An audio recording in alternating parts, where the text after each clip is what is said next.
know if this is a whoopsie or it's a. I definitely felt dumb afterwards. Oh. Yeah, it's one of those. Yeah. So a couple weeks ago, I started getting these, and you know how sometimes you get a call on your phone and it says potential spam. Yeah. Yeah. Yes. And so those are the ones I will answer because I know that I have the freedom to waste their time, and throw jokes out their way and have a good time with these spam calls. So I started taking them, and it was from a credit card company, and it's the same old thing where they're calling you and saying, hey, we haven't received payment on your credit card. Let's take a look. Do you want to get into it? Let's go into your account. What's your credit card number? And all that stuff. And I go along with it all the way till the end until I finally get bored and I started asking, hey, so do you want my credit card or so that we could take a look at this? And they usually say yes. And that's when I bust out do you think I'm dumb? How do you feel about trying to ruin people's lives? How dare you take advantage of people during this time? Something like that. I try to teach these people a life lesson to see if you could actually hear some sort of guilt in their behalf. Most of the time they don't. They just stay pretty level-headed. Sometimes you'll get cursed at, but with this potential one that I kept receiving, never got cursed at. I've been targeted a few times, so I got this service that basically lets me know if anything happens to my credit.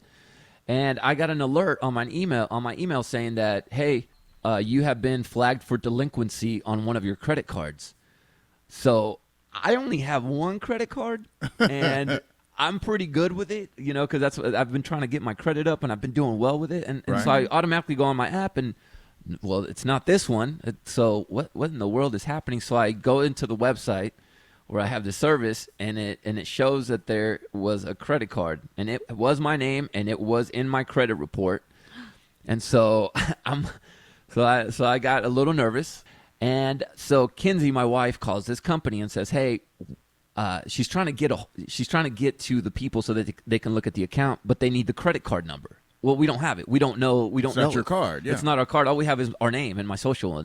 So after a few minutes, my wife gets a manager on the phone or one of the reps that manages their call center, and my wife tells her, she says, "I've been trying to tell you guys we don't have these cards. We think somebody opened an account on our behalf." Oh, no.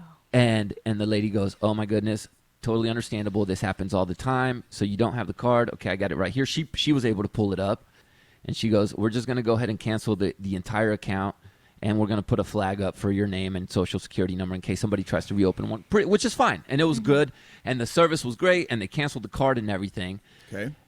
And it wasn't until we hung up and everything had been finalized when we talked to this person that I realized, oh, my goodness, I've been talking trash to actual employees of this company. Oh, because you thought it was a spam. I thought it was telemarketers. I thought it was scammers. Oh. They were actual employees of this credit card company. And this is why these people had stayed so calm the entire time. Oh, wow. And I just had this sinking feeling in my gut that I'm like, oh, no. Like you want to apologize personally. Yeah, but you I want to can't. find all the 3 or 4 people I talked to. I want to say sorry. I didn't mean to call them thieves. Oh. Oh. JC. I know. Oh. Me trying to be a superhero and taking the time away from actual scammers backfired on me. And I was taking the time away from actual employees. They learned you a lesson, didn't they?